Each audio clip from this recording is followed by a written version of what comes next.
মহান আল্লাহ পৃথিবীতে যে সকল প্রাণী সৃষ্টি করেছেন প্রত্যেককে ভাগ করে দিয়েছেন আলাদা আলাদাভাবে। ইবনে আব্বাস রাদিয়াল্লাহু আনহু থেকে বর্ণিত, আল্লাহর নবী বলেন, 4টি প্রাণী হত্যা করা ইসলামে নিষিদ্ধ। এই 4টি প্রাণীকে তোমরা কখনোই হত্যা করবে না। আপনি যদি এই প্রাণীগুলো সম্বন্ধে না জেনে এগুলোকে হত্যা করেন, তাহলে আপনাকে পরকালে অনেক শাস্তির সম্মুখীন হতে হবে। এই 4টি প্রাণী হত্যা করা ইসলামে নিষিদ্ধ এবং আপনাকে জাহান্নামেও দিতে পারেন আল্লাহ তাআলা।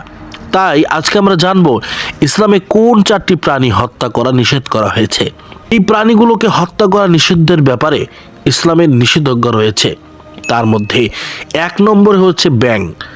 প্রকৃতির জন্য ব্যাঙ এমন একটি প্রাণী যা বর্তমান জ্ঞান বিজ্ঞান উন্নত হওয়ার পরে আমরা দিন দিন শুধু এর উপকারিতা জানতে পারছি এবং প্রকৃতির ভারসাম্য রক্ষার পাশাপাশি জমির উর্বরতা বাড়ায়, ফসলের পোকামাকড় ধ্বংস করে, যার কল্যাণে জমিতে অতিরিক্ত কীটনাশক দিতে হয় না। এমন একটি প্রাণী যেটা ভূমিকম্পের পূর্বাভাস দিয়ে থাকে, যার কারণে বিলিয়ন বিলিয়ন ডলারের সম্পদ ক্ষতি থেকে রক্ষা পাচ্ছে মানুষ। ভূমিকম্পের পূর্বাভাসের জন্য বিজ্ঞানে আবিষ্কৃত কোনো যন্ত্র না দিতে পারলেও ঠিকই ভূমিকম্পের পূর্বাভাস পেয়ে যায়। অথচ আমরা বিনা কারণে রাতের বেলায় ব্যাঙ দেখলেই লাথি মেরে থাকি অথবা পায়ের নিচে পিষে ফেলি, কিন্তু এটা করা মোটেও উচিত নয়। কারণ ব্যাঙ মহান রব্বুল আলামিনের কুদরতি প্রাণী, যা আমাদেরকে অনেক কিছুর হাত থেকে রক্ষা করেন।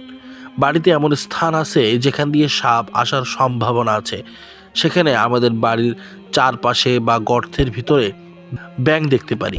আপনারা খেয়াল করলেই দেখবেন অনেক সময় ব্যাঙ নিজেই সাপের খাদ্যে পরিণত হয়, তবু বাসা বাড়িতে সাপের উপদ্রব থেকে রক্ষা করে এই ব্যাঙ। তাছাড়া ঘরের কোণে বিভিন্ন জায়গায় ঘরের বিভিন্ন ক্ষতিকর প্রাণী খেয়ে রোগ জীবাণু ছড়ানো প্রাণী থেকে রক্ষা করে। সুতরাং ব্যাঙ আমাদের প্রকৃত বন্ধু, আমাদের সাহায্য করে। শুধু তাই নয়, যেদিন আল্লাহর প্রিয় হাবিব ইব্রাহিম খলিলুল্লাহকে নমরুদ আগুনে নিক্ষেপ করতে চেয়েছিল, পুড়ছিল, ঠিক সেই সময়ে ব্যাঙ সেখানে প্রস্রাব করে দিয়েছিল।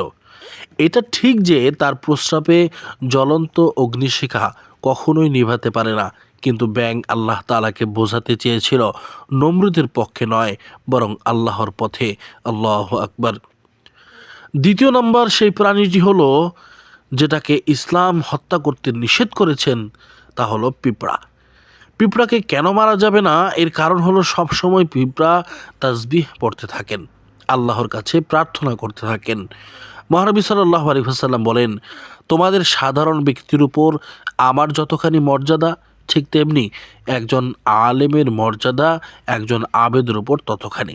মহানবী সাল্লাল্লাহু আলাইহি ওয়াসাল্লাম বলেন, এবং আসমান জমিনের অধিবাসী এমনকি মাছ গাছ পিপীলিকা পর্যন্ত সেই ব্যক্তির জন্য দোয়া করে যে মানুষকে কল্যাণকর শিক্ষা দেয়। পিঁপড়াকে হত্যা করা উচিত নয়। পিঁপড়া যদি কোনো ক্ষতি করার কারণ হয়ে থাকে, তাহলে তাকে তাড়ানোর ব্যবস্থা নেওয়া যেতে পারে। মহানবী সাল্লাল্লাহু আলাইহি ওয়াসাল্লামের সুন্নত মোতাবেক খাবার সংরক্ষণ বা ঠিকমতো ঢেকে রাখলে পিঁপড়ার আক্রমণ করার সংখ্যা কমে যায়। তাছাড়াও রান্নাঘরে কয়েক টুকরো দারুচিনি কিংবা শুকনা মরিচের গুঁড়া রেখে দিতে পারেন, তাহলে সেখানে পিঁপড়ার আক্রমণ হবে না ইনশাআল্লাহ। 3 নম্বর যেই প্রাণীকে হত্যা করা নিষেধ করা হয়েছে তা হলো মৌমাছি। মৌমাছি হত্যা করা ইসলামে চরমভাবে নিষেধ করা হয়েছে, কারণ মৌমাছি আল্লাহর এক অপূর্ব সৃষ্টি, যাকে আরবিতে বলা হয় নাহল। পবিত্র কোরআনে নাহল নামে একটি সূরা অবতীর্ণ হয়েছে। মৌমাছি আমাদের জন্য উৎকৃষ্ট মধু আহরণ করে। প্রিয় নবী সাল্লাল্লাহু আলাইহি ওয়াসাল্লাম মধু খেতে খুব বেশি পছন্দ করতেন। আর এই মৌমাছি খুবই পরিশ্রমী পতঙ্গ।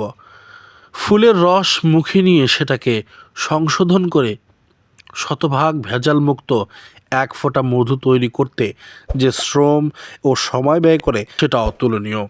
1 ফোঁটা মধু নিতে 550 ফুল থেকে শুরু করে প্রায় 20 লক্ষ ফুলে ভ্রমণ করতে হয়। আর একবার মধু সংগ্রহ করতে প্রায় 14.5 লাখ কিলোমিটার পথ অতিক্রম করতে হয়, যা পৃথিবীতে 3 বার প্রদক্ষিণ করার সমান টাইম। এর মধ্যে পৃথিবীর যত রকমের ফুল চাষ মানুষ করে থাকে তার প্রায় 70% নির্ভর করে মৌমাছির উপর। যদি মৌমাছি ফুলে ফুলে উড়ে মধু না আহরণ করে তাহলে ফুলের রেণু মরে যাবে। প্রিয় মুসলিম ভাই বোনেরা, 4 নম্বর যেই প্রাণীকে হত্যা করতে ইসলাম কঠোর নিষেধ করেছেন তা হলো হুদহুদ পাখি। হুদহুদ পাখিকে হত্যা করা ইসলাম নিষেধ করেছেন।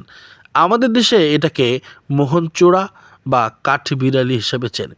হুদহুদ পাখির অনেক উপপ্রজাতি আছে, তাই আমাদের দেশে এই হুদহুদ সুলাইমান আলাইহিসসালামের হুদহুদ কিনা তা নিয়ে সংশয় আছে। ইংরেজিতে তাকে ডাকা হয় হুবু বা হবি বলে। আরবি এবং উর্দুতে ডাকা হয় হুদহুদ নামে। মধ্যপ্রাচ্যের প্রত্যেকটি দেশ, মিশর, মাদাগাস্কার, এমনকি ইউরোপের দেখা পাওয়া যায় এই পাখির। পার্শ্ববর্তী দেশ ভারতেও মাঝে মাঝেই এই পাখি দেখা যায়। এই পাখির শরীর বাদামি রং, লেজে সাদা সাদা দাগ রয়েছে, মাথায় রাজমুকুটের মতো সুন্দর একটি ঝুঁটি রয়েছে। ঝুঁটি হলদে বাদামি, পালকের মাথায় কালো রঙের।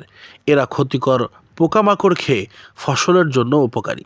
পাকিস্তানের সমুদ্রিত, তাই অনেক দেশে আইন করে এদের সংরক্ষণ করার ব্যবস্থা করা হয়েছে।